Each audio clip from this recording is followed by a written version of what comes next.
വിവരാവകാശ നിയമത്തിൽ രാഷ്ട്രീയ പാർട്ടികളെ ഉൾപ്പെടുത്താനുള്ള കേന്ദ്ര വിവരാവകാശ കമ്മീഷൻ നീക്കത്തിനെതിരെയാണ് രാഷ്ട്രീയ പാർട്ടികൾ രംഗത്തെത്തിയത്. നിയമത്തിലെ വ്യവസ്ഥകൾ പ്രകാരം പൊതുസ്ഥാപനമല്ല പാർട്ടിയെന്നാണ് CPM നിലപാട്. വാദം കേൾക്കലിനായി ഈ മാസം 26-ന് നേരിട്ട് ഹാജരാകാൻ കേന്ദ്ര വിവരാവകാശ കമ്മീഷൻ ആവശ്യപ്പെട്ടെങ്കിലും CPM പ്രതിനിധി ഹാജരാകില്ല. സർക്കാർ രൂപീകരിക്കുന്ന സംഘടനകൾക്ക് നിയമം ബാധകമാകൂ എന്ന് ചൂണ്ടിക്കാട്ടി CPM കമ്മീഷന് കത്ത് നൽകി.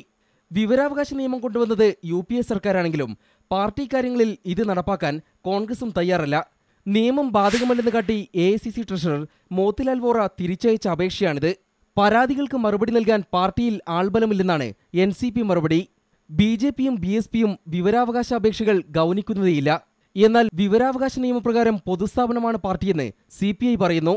അപ്പീലുകൾ പരിഗണിക്കുന്നതിന് പാർട്ടിക്കകത്ത് സെൻട്രൽ കൺട്രോൾ കമ്മീഷൻ എന്ന സമിതിയുണ്ടെന്നും വിവരാവകാശ അപേക്ഷയ്ക്കുള്ള മറുപടിയായി CPI നേതാവ് AB വർദ്ധൻ നൽകിയ ഈ കത്ത് വ്യക്തമാക്കുന്നു.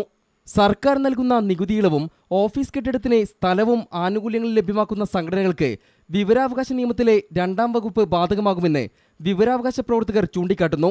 CPI ഒഴികെയുള്ള പാർട്ടികൾ ഒറ്റക്കെട്ടായി നിയമം ബാധകമാക്കുന്നതിനെ എതിർക്കുമെന്നുറപ്പായതോടെ കേന്ദ്ര വിവരാവകാശ കമ്മീഷന്റെ തീരുമാനം നിർണായകമാകും. M. Unnikrishnan, New Delhi, India vision.